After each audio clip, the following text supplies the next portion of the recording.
On peut reprocher tout ce que l'on veut à la société d'hyperconsommation, à la société capitaliste.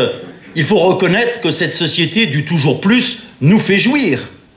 Il y a de la jouissance à accumuler toujours plus de richesses. Il y a de la jouissance à aller toujours plus vite, toujours plus loin. Alors d'accord, c'est une mauvaise jouissance. C'est une jouissance d'avoir. C'est une jouissance d'emprise. Mais on ne pourra pas en finir avec cette jouissance tant qu'on ne sera pas capable de lui opposer une autre jouissance. Et j'aurais presque envie de dire une autre jouissance encore plus jouissive. Et la seule autre jouissance qu'on puisse opposer à la jouissance d'avoir, c'est la jouissance d'être. C'est de se souvenir que l'être humain est d'abord un être social. C'est la raison pour laquelle nous devons mettre au cœur de nos rêves, au cœur de nos pensées, au cœur de nos actions, la fabrique de l'humain. Et la gratuité telle qu'on l'a développée aujourd'hui est du côté du plus à jouir. Gilles Deleuze disait que seul le désir est révolutionnaire. Et la gratuité est du côté du désir, du grand désir de vivre. Cette gratuité est du côté du désir de vivre s'il s'agit bien sûr d'une gratuité d'émancipation et non pas d'une gratuité d'accompagnement du système. Ce que je nomme cette gratuité d'accompagnement du système, c'est la gratuité pour ceux qui sont tombés, la gratuité pour les naufragés. Mais cette gratuité d'accompagnement, celle des tarifs sociaux, elle ne va déjà jamais sans condescendance. Est-ce que vous êtes un pauvre méritant? Cette gratuité d'accompagnement, elle ne va jamais non plus sans flicage. Est-ce que vous êtes un salaud de feignant ou un vrai demandeur d'emploi? Et puis, il y a la gratuité d'émancipation. Ce qui est beau avec l'école publique, c'est qu'on ne demande pas aux gamins s'il est gosse de riches ou gosse de pauvres. C'est en tant qu'enfant qu'il est accepté. Et pourquoi ce qui est vrai, ce qui reste vrai, pour l'essentiel, pour l'éducation, ne devrait pas l'être pour les autres grands piliers qui nous permettent d'exister? La santé, bien sûr, mais également le logement social, l'alimentation. Le retour sur expérience en matière de gratuité qu'on a pu développer dans l'ouvrage de l'Observatoire Gratuité versus Capitalisme montre que la gratuité est bonne sur le plan de l'égalité sociale, qu'elle est bonne sur le plan de l'égalité écologique, mais il faut admettre qu'il y a encore des progrès à faire en matière d'implication citoyenne. Si on rend un produit ou un service gratuit, c'est bien pour que les gens le prennent en charge. C'est bien pour créer des collectifs d'usagers.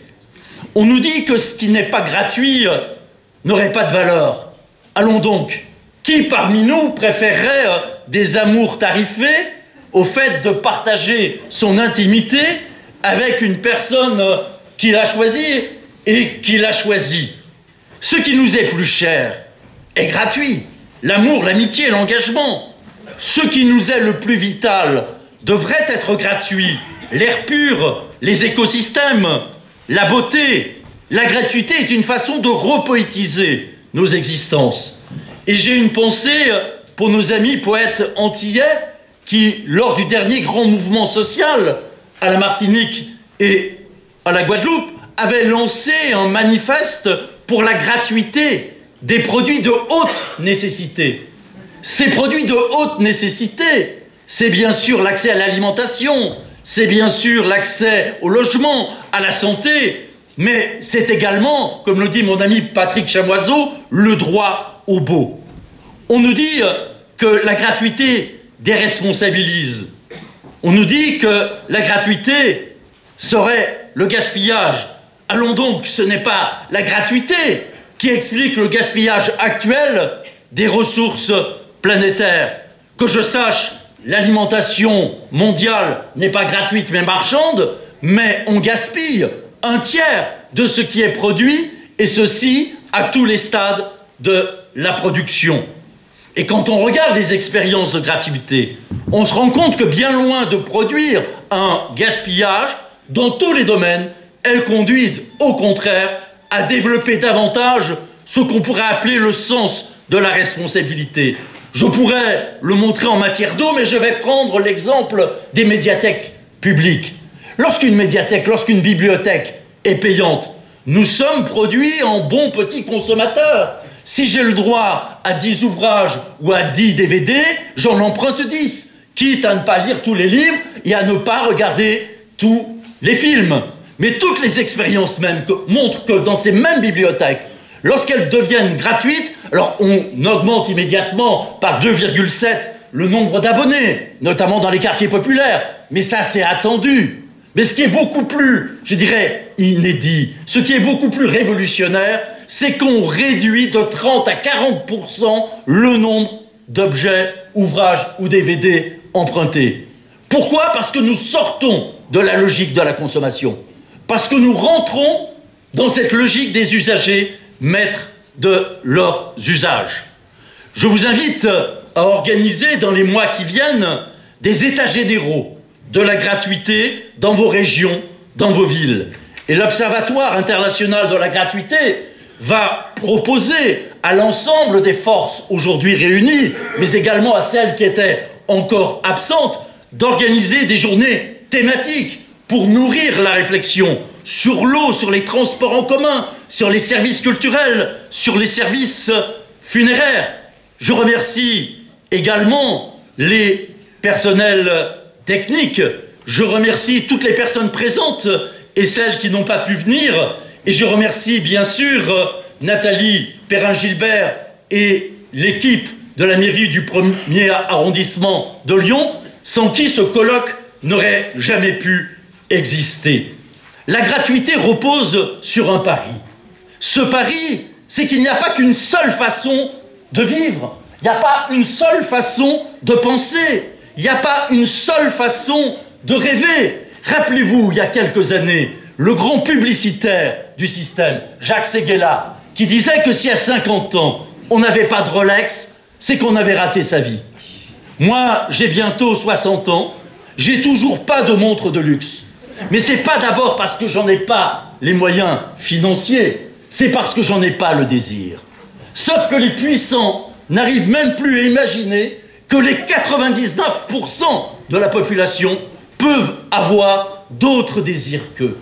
Et c'est bien sûr cette capacité à inventer, à innover, à fabriquer de nouveaux modes de vie, à multiplier les liens sociaux qu'est fondé ce projet émancipateur de la gratuité. Voilà, je vous remercie pour votre participation à ce deuxième forum national de la gratuité.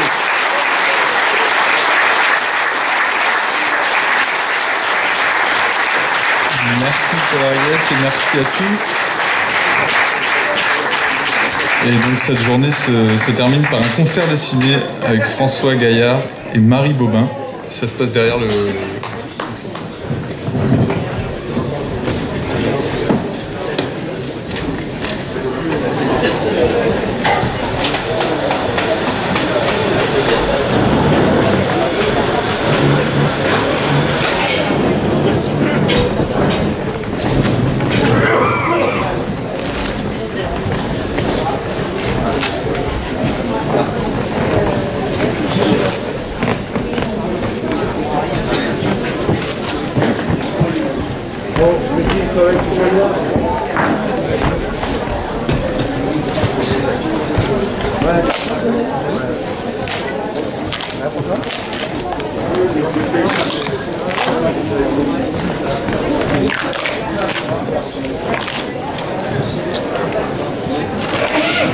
C'est bon?